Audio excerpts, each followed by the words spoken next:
For joining me today for the third installment of the HDSA Disability Chat Series. As always, if you have questions will be answered after the presentation. However, you may send a question anytime during the presentation. Click the chat function in the toolbar, type in your question, and hit send. Only HDSA and panelists will be able to see your question.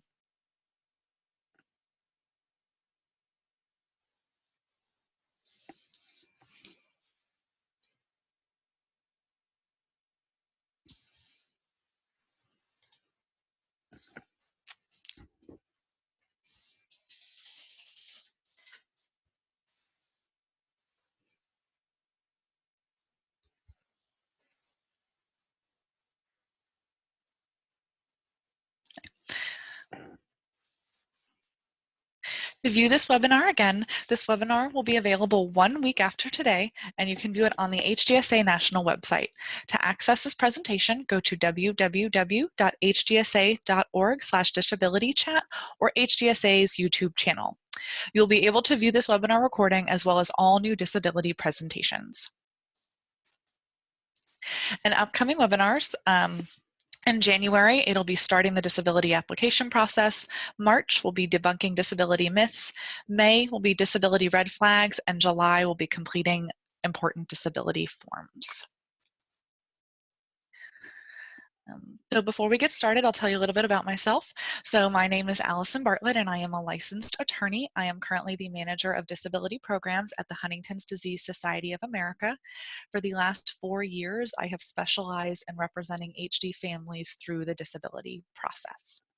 Today, we're going to talk about the 5-step evaluation, how Social Security evaluates a disability claim, and what evidence you need. So we're going to go in an in-depth look at the Social Security disability evaluation process, how they examine a Huntington's disease application, and what evidence needs to be included in a claim. As a brief overview, we're going to talk about the 2 kinds of disability benefits, SSDI versus SSI, Social Security disability eligibility, the 5-step Social Security evaluation, and the evidence needed for a disability claim.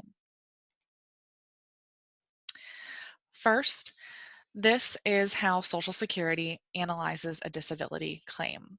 I'm not going to read this whole statement. The purpose of this statement is really to show the complexity of this process. This statement is not a quick read or an easy read, but really what the purpose of this is to show that disability under the Social Security program is based on the inability to work. So the condition you have been diagnosed with has to prevent you from working.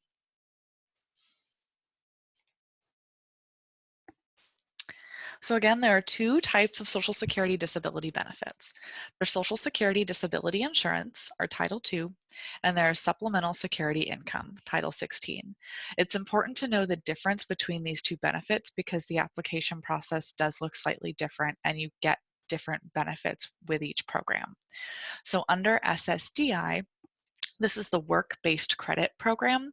There is no resource limit for this program, meaning you can have as much money as you want as long as it's not earned from working, and that doesn't impact your ability and your eligibility for the program. This program is also nice because depending on how much you earn or how much you'd be entitled to receive as a benefit, your children may be able to receive benefits as well. And you would receive Medicare through this program. So after receiving 24 qualifying disability payments, you would be automatically enrolled in Medicare. Supplemental Security Income is a financial need-based program. So there's no work history requirement for this, but there is a really strict resource limit. So again, if you're an individual, you have to have less than $2,000 in resources, and that includes cash, any money in the bank, a retirement account, if you own more than 1 car, if you own more than 1 property, and even the value of some of the things in your house can count towards the resource limit. And it's $3,000 for a couple. And so this can be a hard standard to meet. So essentially you have to be very financially strapped to be eligible for this program. This program does come with Medicaid. In most states across the country, if you are approved for SSI, you are automatically enrolled in Medicaid. There are a few exceptions. Some states an SSI approval means you will get approved for Medicaid, but you have to submit a separate application. And then there's a few states like Connecticut and Virginia where the application process is completely separate. And with the SSI program, because it's a much smaller financial amount, no benefits will go to anyone else in your family, including children.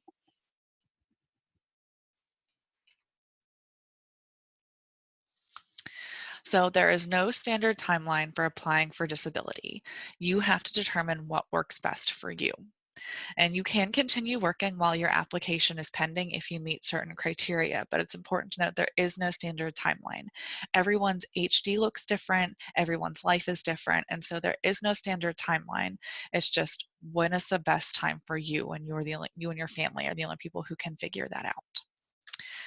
So when you're thinking about the disability process, 3 of the things you need to think about for eligibility are: do you have a medically determinable impairment, which we'll talk about next? Do you have work credits? And what is the correct onset date for your condition? So what is a medically determinable impairment? It is an impairment that results from anatomical, physiological, or psychological abnormalities that can be shown by medically acceptable clinical and laboratory diagnostic techniques. That's a mouthful. So essentially, what Social Security is saying is they will not approve you for disability based on symptoms alone. There has to be documented clinical evidence of symptoms from doctor's appointments, medical testing, or medical imaging. An HD without a diagnosis will not qualify for disability benefits.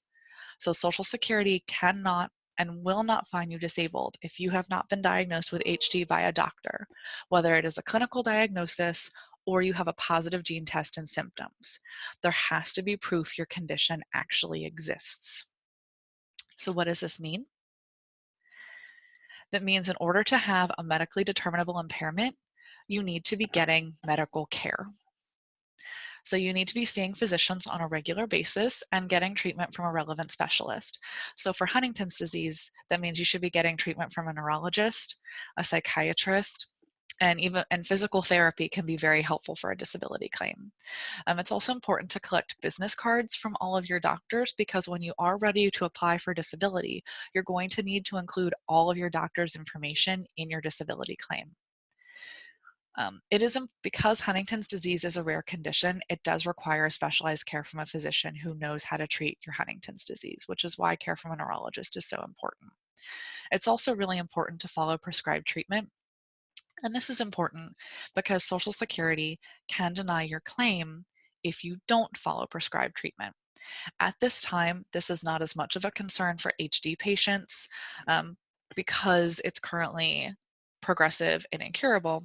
I know the research community is working really hard on that, but it's important to know if you have other medical conditions along with your Huntington's disease, you do need to get proper care and follow prescribed treatments. When you go to these appointments, it is important to be mindful and honest in speaking to your physicians. You don't want to undermine or discount your symptoms. You want to discuss your good days and your bad days, not just your good days. No one has a good day every day. If you tell Social Security that every day is a good day, or you tell your doctor every day is a good day, you will likely get denied because that's not painting an accurate picture of your symptoms. You want to talk to your doctor about your medication side effects and your activities of daily living and how your symptoms impact that. And you want to talk about all your limitations due to your symptoms. Again, if you only tell your doctors about your good day, you're not being honest about your symptoms. And you want to be honest about your symptoms, especially with your doctors, so they can take accurate medical record notes that reflect really where you are in the disease process and why you have trouble working.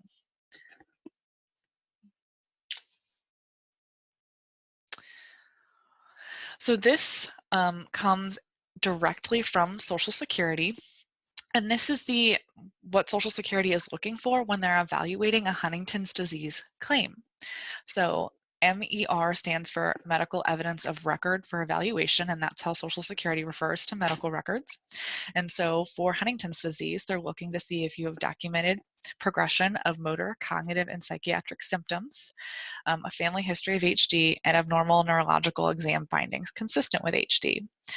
They also look to see if you have a gene test, but that's not required. If you see the bolded portion, It says diagnosis of HD or laboratory testing results alone do not meet listing severity.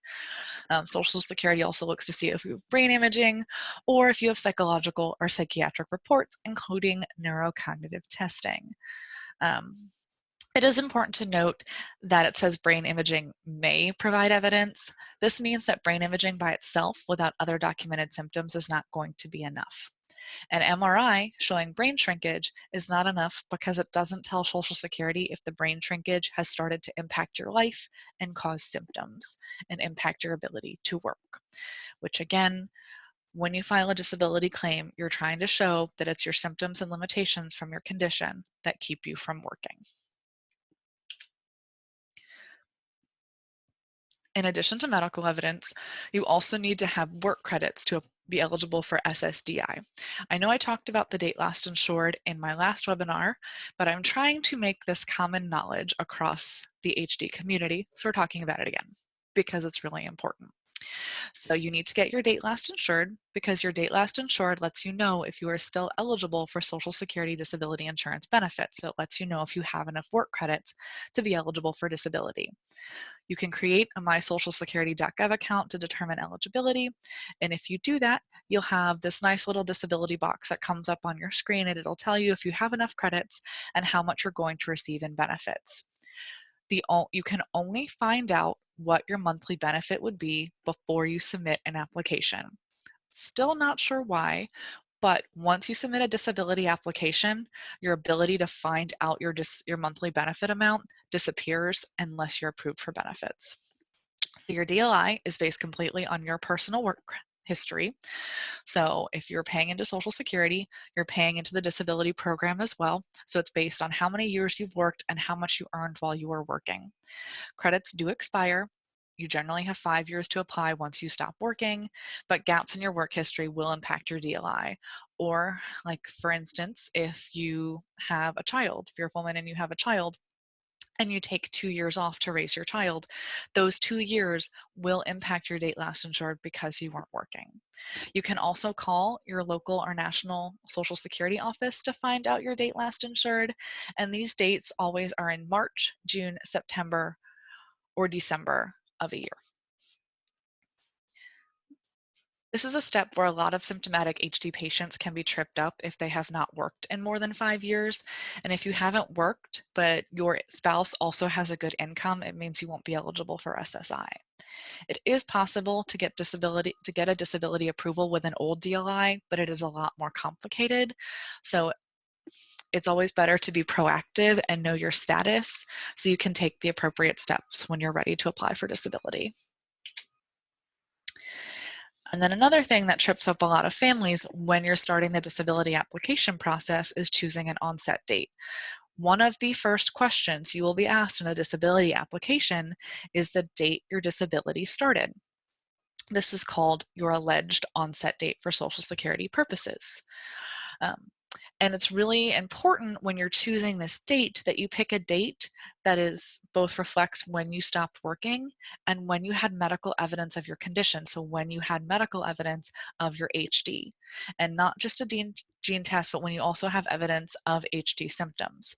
And it's okay if you have a positive gene test and you just have been seeing your primary care physician for the time, as long as the records from your primary care physician include evidence that you have cognitive, behavioral, or motor symptoms from HD.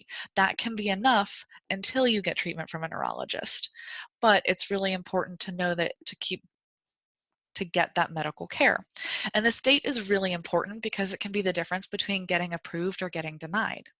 If you allege your disability started too early, Social Security may deny you. So again, it has to really line up when you stop working and when you have medical evidence. If you ask Social Security, they will just tell you to put the date you stopped working. And a lot of cases that can get you in trouble. And it might mean your application gets denied if you put the date you stopped working instead of putting the date you also have medical evidence. For example, I had a case with a client who was HD positive, and they alleged that their disability started in January of 2016, but they did not really start getting medical care or start seeing an HD specialist until October of 2017, so more than a year and a half later. She was denied when she filed her initial application in early 2017 and had to go to a hearing, which did not take place until November 2018. When we were at the hearing, the judge asked if we could change her onset date to October 2017 instead of January 2016 because that was the first evidence of her HD and her disability. We were able to agree, and the judge found her disabled, but it made this process a lot longer and a lot more stressful because she didn't have the right information and she didn't know how to choose an onset date from the beginning. And so it's important to have all this information prepared so you start your application off on the right foot and give yourself the best chance of getting approved before you even go further in the application. Now that we've talked about some of the eligibility requirements, we're going to talk about the 5-step sequential evaluation process that Social Security uses for their claims. And this is true for all claims across the country, whether it's a mental or physical condition, whether it's an SSI claim or an SSDI claim, all claims are analyzed using this 5-step sequential evaluation. This is what makes the Social Security disability process uniform nationwide. And what makes it sequential is if Social Security finds an individual is disabled at a step, they can determine that they don't have to go on to the next step. So you have to meet the criteria for step 1, then they go to step 2. If you meet the criteria for step 2, then they go to step 3. If Social Security finds that you meet the criteria for step 3, then you're approved for disability and they don't have to go to step 4 or step 5. If you don't meet the criteria at step 3, then they continue on with the sequential evaluation process. So what is step 1? Step 1 is SGA, so is the person engaged in substantial gainful activity. So what is substantial gainful activity? In 2019, for non-blind individuals, it's $1,220 per month gross, so before taxes. In 2020, because that was fast approaching, the amount is going to be $1,260 per month, so it went up a little bit. But it's really important to keep track of these amounts and to work below these amounts when submitting a disability application, because if you do not keep track of how much you're earning every month while filing a disability application, if you earn over that, Social Security can deny you immediately employer application and you have to start all over again. And we don't want that to happen. So substantial gainful activity, work does not have to be performed on a full-time basis to be considered substantial. So you may only be working 30 hours a week instead of 40 hours a week, but you're still performing SGA under Social Security's rules. So substantial involves doing significant physical and or mental activities, gainful usually done for pay or profit. So if you're volunteering, it usually doesn't count. It depends on what you're volunteering. So let's say you used to be an accountant working full-time and you can't work anymore because of your HD, but you decide to volunteer your time as a bookkeeper for your church. If you are volunteering 25 hours a week as like a bookkeeper/accountant for your church, the work that you do, even if you're not getting paid, might be considered substantial gainful activity for Social Security purposes. So it's also good to be careful when you're volunteering or how you use your time once you stop working, because Social Security does look at that. But if you're volunteering for your church as a bookkeeper, maybe 5 hours a week, that's not going to raise to the HDA level. And Social Security also does look at unsuccessful work attempts. So if you do try to go back to work above SGA, but it's for 6 months or less, and you can't keep working because of your condition, they will not hold that against you. They will consider that an unsuccessful work attempt. And sometimes that can even add to your claim, proving that, yeah, here are my symptoms. I tried to work, but I can't anymore. So once you have met the criteria for step 1, you go on to step 2. Step 2 is severity. Does the person have a medically determinable impairment or a combination of impairments that is considered severe? Severe. An impairment or combination of impairments is considered severe if it significantly limits an individual's physical or mental abilities to do basic work activities. In duration, your condition needs to last 12 months or longer. This step is straightforward and should not present an issue for individuals with HD because HD is progressive and at this time incurable. Also, which we'll get to in a minute. But Huntington's disease is also one of it's on Social Security's list of impairments. And if your condition is on this list of impairments, it's automatically considered severe as long as it's a medically determinable impairment and you actually have the diagnosis. So step 2 is not a concern for HD families. What becomes difficult is step 3, the medical listings. So does this person's impairment or combination of impairments meet or medically equal the criteria of an impairment listing?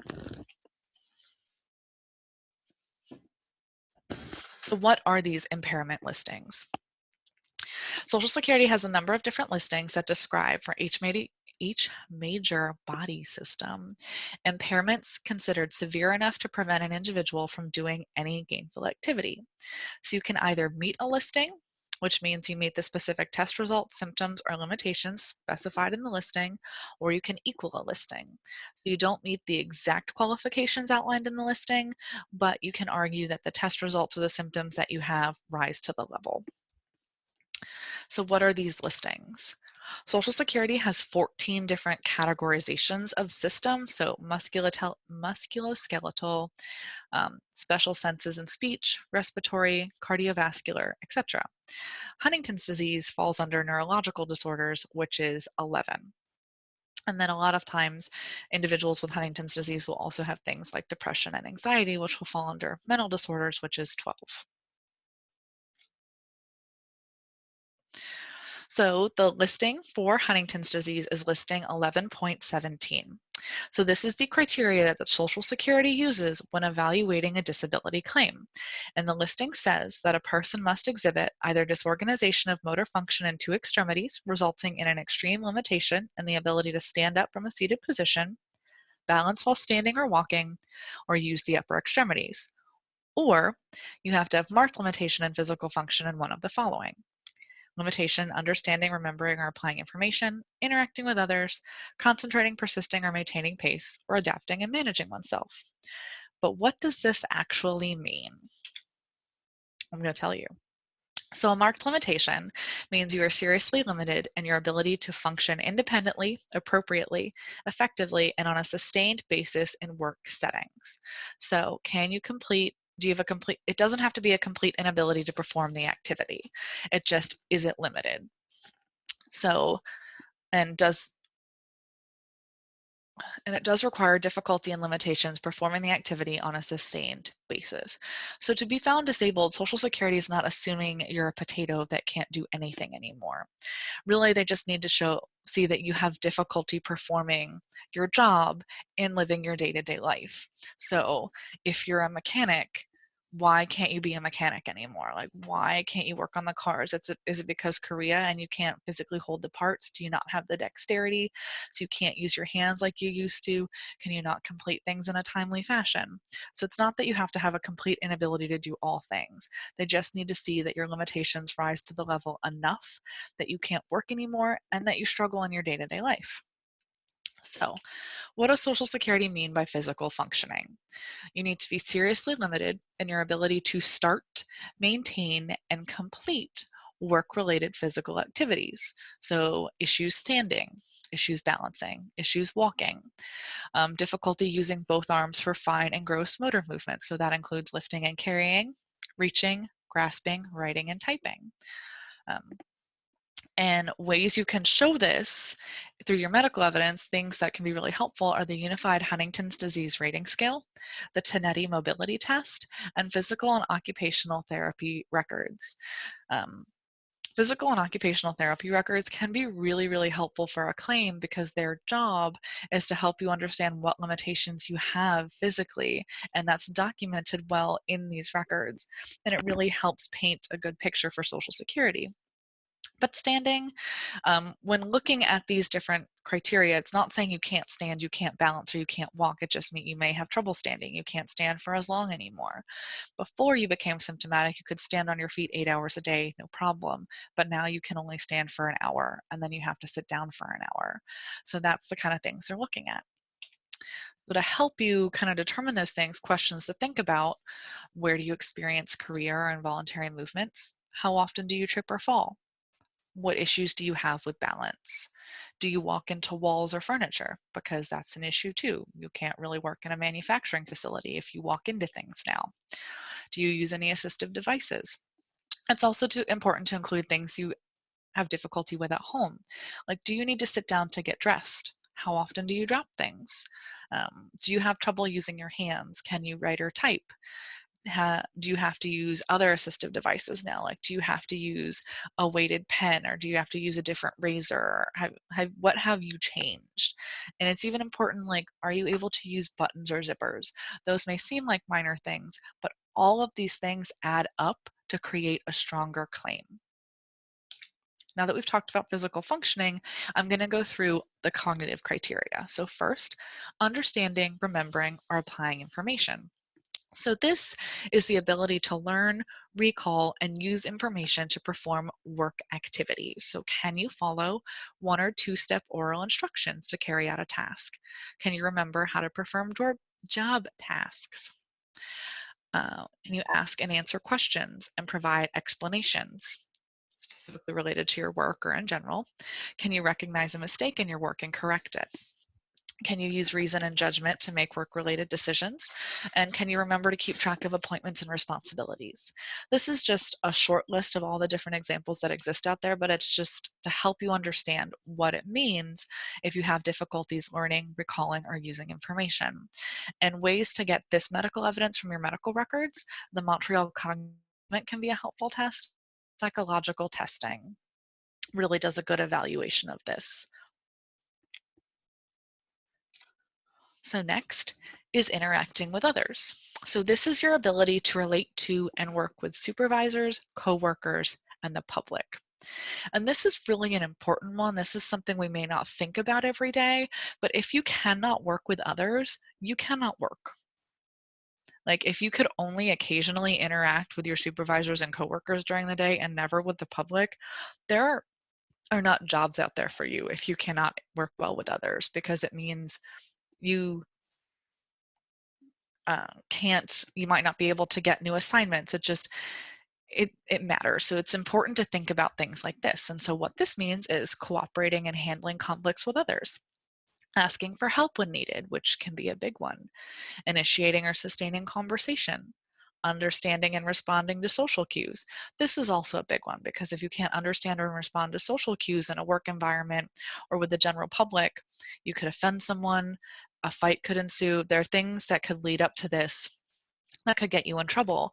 Or if your job is to interact with the public and you say something and you don't know that you said something offensive, but it bothers the client and your company maybe loses a huge account because of it, the likelihood is you're going to get fired. So it's important to take all of this into consideration, and ways to get this kind of medical evidence. This kind of shows up more um, in depression and anxiety related things, but there's the patient health questionnaire, generalized anxiety disorder questionnaire, global assessment of functioning, and neuropsychological testing. And also stuff like this this shows up when you talk to your doctor, if you talk with your therapist.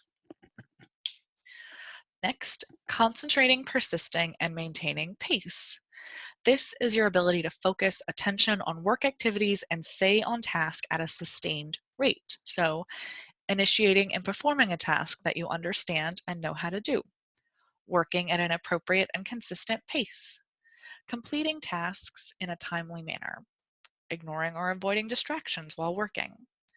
So if there's a loud noise going on at the office, like there's construction right outside your building, are you going to be able to stay on task while working, or is it going to cause too much of a distraction and you won't be able to work anymore?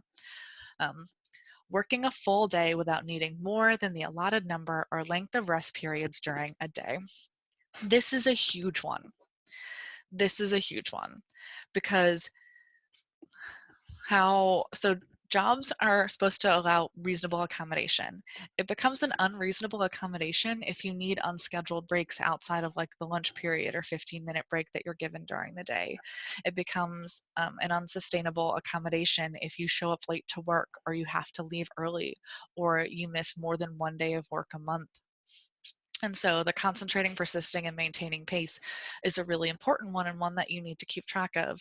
And just so if you have to take If you have to take a nap now every day because you don't have the energy to get through a day, that means you can't work anymore because that's not a reasonable accommodation.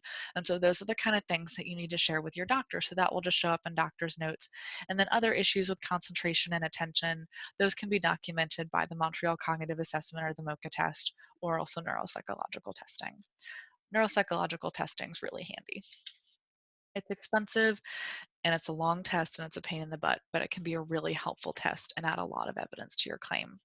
And the last one is adapting and managing oneself. So the ability to regulate emotions, control behavior, and maintain well-being in a work setting. And these symptoms can also be tied to depression and anxiety, so these all go together. And so when you file for disability, it can be hard to separate your symptoms from one condition from another between conditions if you have multiple conditions. Like if you have Huntington's disease and you also have depression, things kind of run together, and that's okay.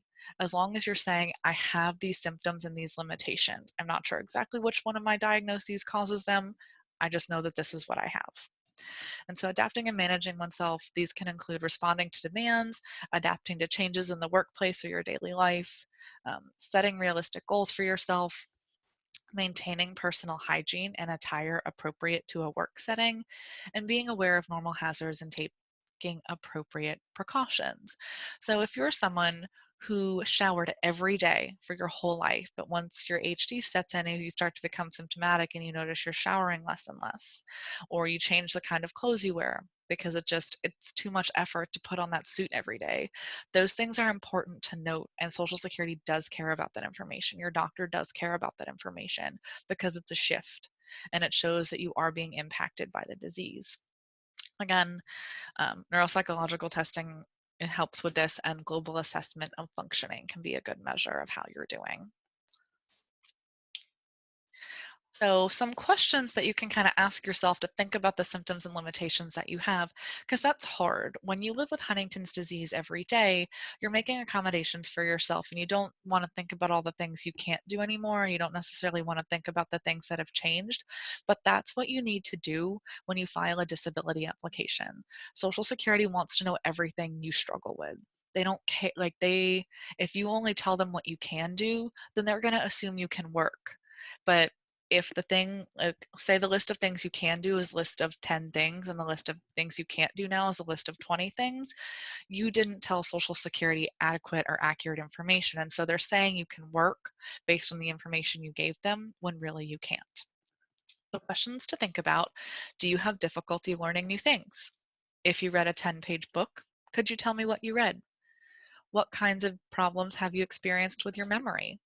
If you had multiple appointments in a given week, would you be able to keep track of where you needed to be and when? How do you keep track of places you need to be and things you need to do? How long can you concentrate at one time?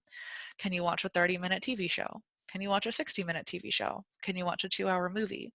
Or do you have to stop the show, rewind it, figure out what's going on, and then play it again? So can you watch a show all in one sitting? Do you have trouble with minute motivation? Like, can you start tasks? If you start tasks, can you finish your tasks? And things like that. And if you, these are tried and true questions that I have even used in my own hearings. So these questions can help you think about how you're doing and what information you need to use in a disability claim. So now that we've talked about the Huntington's disease listing, there are other related listings that can come up really frequently with Huntington's disease. So Social Security looks at your combination of impairments. They have to look at the combined effect of all physical or mental impairments when determining whether a person is eligible for disability benefits, without regard to whether any single impairment is sufficient in severity separately. But essentially what that complex sentence is saying is they have to look at all of the conditions that you have and how they work together. Here are some other related listings that do go hand in hand with Huntington's disease. So neurocognitive disorders, that's 12.02. This can be a helpful listing if you've had multiple neuropsychiatric testing and it shows a clear decline from one test to another. So let's say you get diagnosed with Huntington's disease in 2014. You weren't symptomatic at the time, and you got baseline neuropsychiatric testing then. And you kept working and you were doing fine. And then in 2019, you started to struggle and it was starting to get harder to work. And so your doctor recommended you get follow up neuropsychiatric testing. And if there's a clear decline, it's important to send both of those reports to Social Security because it shows that because of your condition, things have changed and you have symptoms and limitations now that keep you from working. Listing 12.04 is depressive, bipolar, and related disorders, and 12.06 is anxiety and obsessive compulsive disorders. Just to show depressive disorder quickly, this is the listing for depressive disorder, and these are the criteria that you have to meet. So really, the difference between listing 11.17 for Huntington's disease and listing 12.04 for depressive disorder is the symptoms that you have to show. In order to be found disabled for depressive disorder, you have to exhibit 5 of the following symptoms. But if you go on to Part B, it looks the same as with Huntington's disease. You have to have an extreme limitation of 1 or a marked limitation of understanding, remembering, or applying information, interacting with others, concentrating, persisting, or maintaining pace, or adapting and managing oneself. And so that's why it can be hard to differentiate between your symptoms and limitations when you actually submit an application, because a lot of Social Security uses the same criteria. They're just looking for different symptoms, but they're looking to see that it impacts you in the same way. But that's why it's just important to focus on the symptoms and limitations that you have and how they impact your ability to work. So now that we've talked about step 3, medical listings, if Social Security does not find you disabled at step 3, then they go on to step 4, your ability to perform past work. So does the person have the residual functional capacity to perform the requirements of his or her past work? At this step, a function-by-function comparison of the individual's residual functional capacity and past relevant work is completed. If the individual retains the physical and mental capacity to perform at past relevant work, then he or she is not found disabled. If they cannot perform their past relevant work, then you go on to step 5. So what is past relevant work? So past relevant work is work that was performed within the last 15 years. It must have been performed at the substantial gainful activity level. And you had to have performed the work long enough to learn the job tasks. And so there are different jobs that have different skill levels and require different lengths of time to master them. So an unskilled job requires little or no judgment to perform simple tasks and can usually be learned in less than a month. Often requires strength. An example of this is something like a toy stuffer, a ticket taker, an usher, or an assembly line worker. So if you worked an unskilled job for 3 months, you would want to that would be looked at because it doesn't take long to learn that job. For semi-skilled work, it takes 3 to 6 months to learn and usually requires the ability to remain alert and pay attention to detail or protecting against risks. So things that are considered semi-skilled by Social Security are waiter, taxi driver, construction worker, and cashier. So this takes longer to work. So let's say you were a waiter, but you were only a waiter for 3 weeks. That's not something Social Security is going to look at because you didn't work at that job long enough to learn it to be considered past relevant work. And then finally, skilled work is it takes at least 6 months and often many years to train for and learn a skilled job. It requires specific qualifications, the use of judgment, and knowing how to perform mechanical or manual tasks to create a product or material or provide a service. And examples of this are lawyer, doctor, engineer, teacher, or plumber. And so Social Security takes all of this into consideration where they're looking at your ability to perform your past work. Again, if you are not able to perform your past work anymore because of your limitations, Social Security then goes on to step 5, which is the ability to perform other work. So is the person able to do any other work considering his or her residual functional capacity, age, education, and work experience? What does that mean? First, Social Security looks at the level of work that you did. And there's 5 different levels of work: very heavy, heavy, medium, light, and sedentary. And Social Security goes down the list. So if your past work was very heavy, which means lifting objects weighing more than 100 pounds at a time with frequent lifting and carrying of objects weighing 50 pounds or more. So this is something like construction work. If because of your physical limitations, you can only occasionally lift 10 pounds now, and you have difficulty using your hands and arms, you can't do very heavy work anymore. So then Social Security will look to see if you can do heavy work. No. Medium work, lifting more than 50 pounds, or objects are frequently carrying objects up to 25 pounds. No. Light work, lifting objects no more than 20 pounds. No. Sedentary work. So you could lift objects that are 10 pounds, but you have difficulty using your hands, and you're going to be off task at least 25% of the day, meaning you're not going to focus the whole day, and you're required at least 2 unscheduled breaks during the day in addition to your lunch. So when you look at all those things, because of those limitations now, Social Security is going to determine that you cannot do any work. But it's important to note, if you have a more physical job as your past work, Social Security first has to show that you can't do anything else before showing that you can't work. So if you had a medium job, Social Security will also look to see if you could do a light or sedentary job before they can determine if you are disabled. So once they look at the level of work, then they look at your residual functional capacity. And your residual functional capacity is the most you can do despite your limitations. And so there's physical limitations and mental limitations. And with physical, there's both exertional and non-exertional. So exertional is weight you can lift and carry, hours you can sit, stand, and walk in an 8-hour day.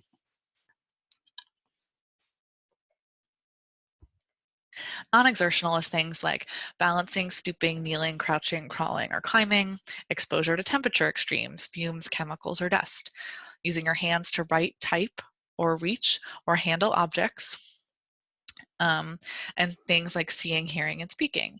And so sometimes with Huntington's disease, when you have cognitive symptoms, it's easier to get overwhelmed, and loud noises or noisy environments will overwhelm you. That means you now have a non-exertional hearing limitation because you wouldn't be able to work in a noisy environment. And then for mental limitations, Social Security looks to see your unscheduled breaks during the day, amount of time off task, days absent from work, or your ability to interact with supervisors, coworkers, and the public.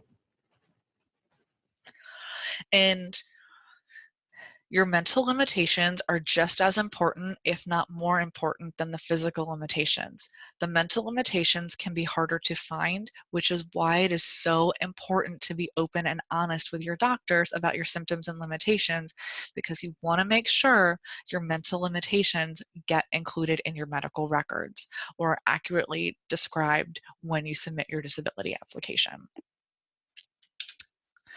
What's important to note with step 5 is the burden of proof shift to Social Security. So when you file the application, it is your responsibility to show that you are disabled.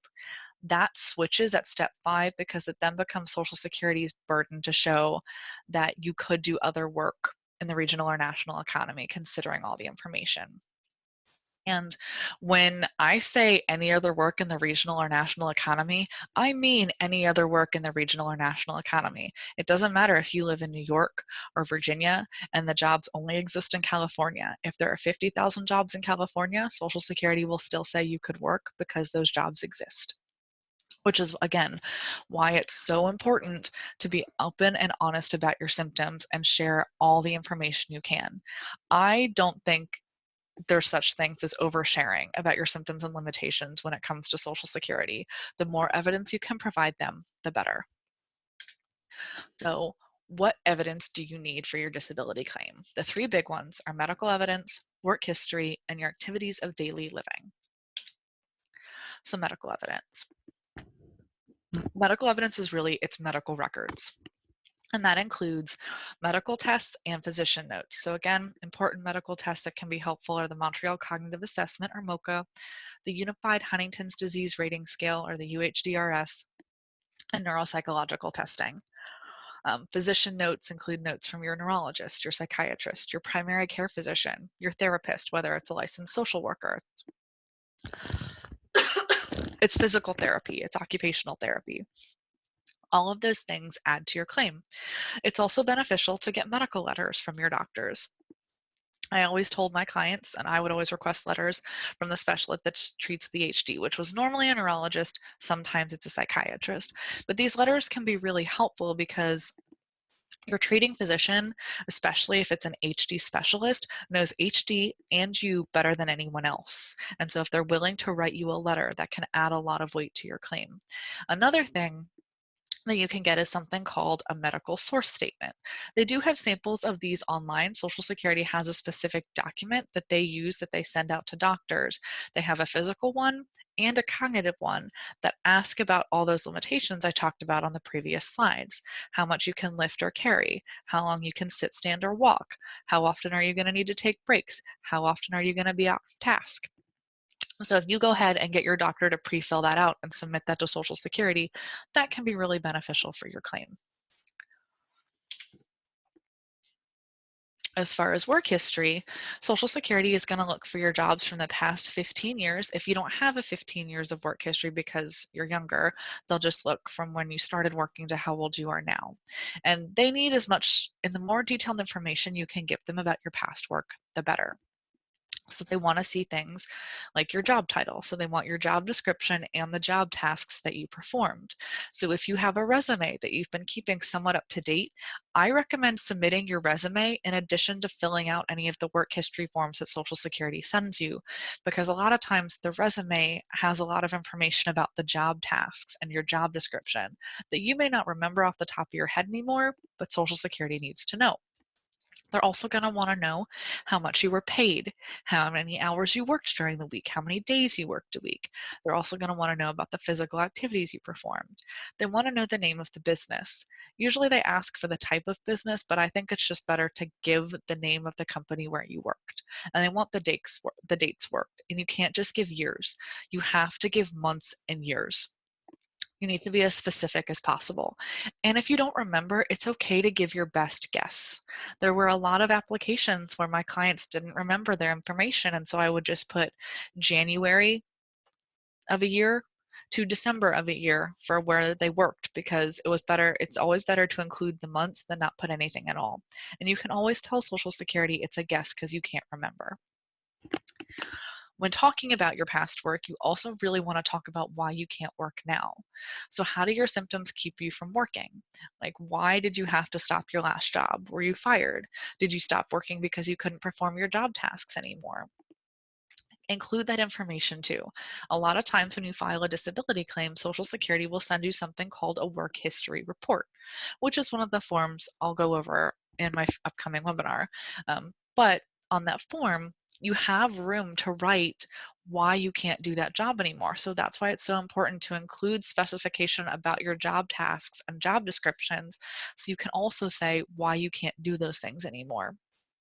It can also be really beneficial to get a letter from an employer, a former employer, or a coworker, because they have firsthand experience of how you changed as an employee, of how your limitations started to impact you. They may not know that you have HD, and that's okay, but if they could tell that you started to struggle and they can indicate why, submitting a letter like that to Social Security can also be really, really helpful. Last, your activities of daily living. This is an area where a lot of people struggle because they don't adequately talk about how their symptoms and limitations impact their day-to-day life. And sometimes people think Social Security doesn't really want to know that information, or they don't need to know that information, but all of this is relevant. Your ability to get dressed matters to Social Security. Your ability to cook matters to Social Security. Your ability to button buttons or tie your shoes, or if you have a shower bar in the bathroom, all of that matters to Social Security and needs to be adequately described, detailed, and submitted in an application. So if you or your family need to start writing things down in a journal to keep track of these things, I highly recommend doing so, because the more information you can give to Social Security, the better. When submitting stuff to Social Security, you want to talk about your symptoms from the perspective of a bad day. You don't want to tell Social Security about your good day, because if you only have one good day a month, but you talk about everything from the perspective of a good day, Social Security is going to assume every day is a good day. So you can work every day. So why aren't you working? And you don't want to do that. And so it's also good to, like, someday, what if some people, they don't necessarily live in good days or bad days, they live in medium days. So what is a medium day to you? And what's a bad day? How often do you have bad days? When you have a bad day, could you work?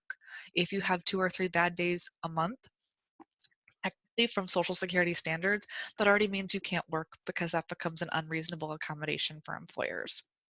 So questions to ask yourself: do you need to sit down when getting dressed? Do you struggle with buttons or zippers? What chores can you complete by yourself without assistance? Do you need to take breaks when completing chores? Has your cooking ability changed? Like, are you able to cook from scratch, or can you only reheat prepared meals now? Can you follow a recipe from start to finish? Do you have any limitations going grocery shopping? Can you even go grocery shopping by yourself anymore? Do you have to have a list? Do you have to go with a person? Do you have to stop and take breaks?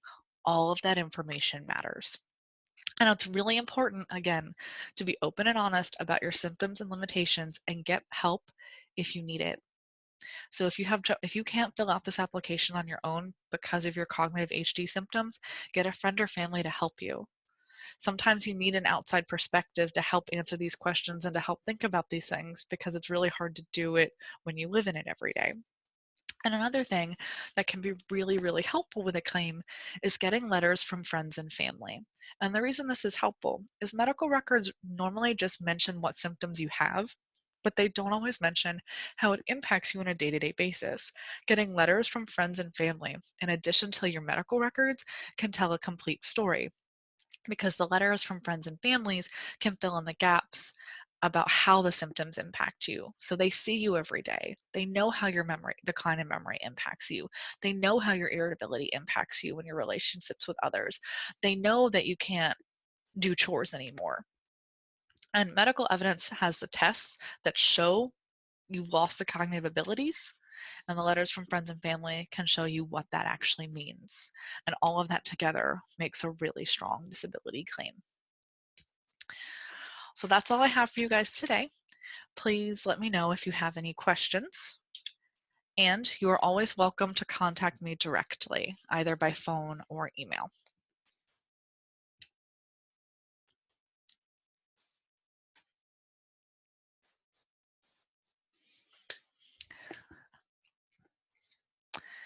It would seem that no one has any questions today.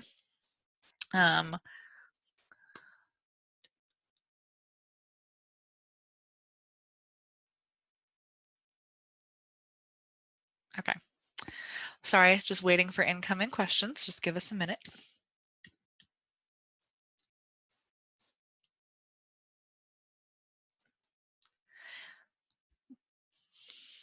And just, if you guys didn't get all of the information from the presentation today, that's okay. There are resources online um, on the disability page on HDSA's website that includes the listing itself, the examples that I provided on the webinar. It also includes information about compassionate allowance. I did not mention that in this presentation. But compassionate allowance can help expedite the claim. So one of the questions, if you've submitted an application and now see more information needs to be given, can you resubmit or submit more detailed information?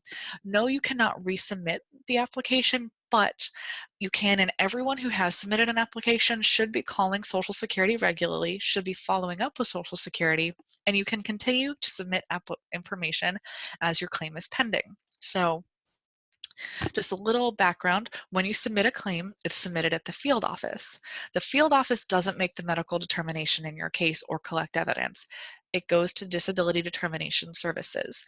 When your claim gets sent to DDS, you should get a letter from them saying your claim's been sent to DDS, here's the number to call them. You can call them and say, hey, I have more information I want to submit now, what's the best way to submit it? And they have to accept it.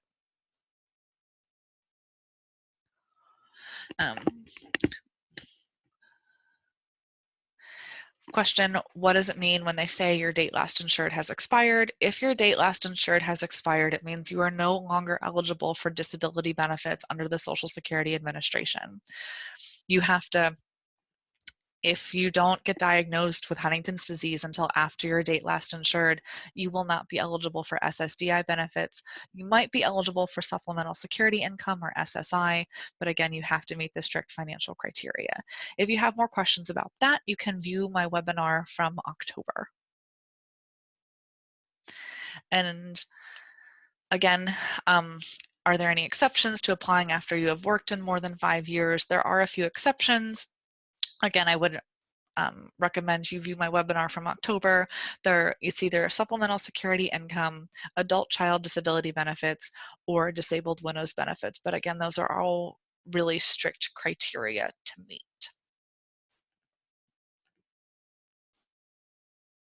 If we don't have any more questions, I'm going to go ahead and sign off for the day. And again, if you have any questions, you can always contact me directly at my phone number or give me an email, and I'd be happy to help you through this process and answer any specific questions you may have about your claim or about disability in general. And you can view the webinar again at the disability chat or at HDSA's YouTube page. Thank you very much, and I hope everyone has a wonderful day.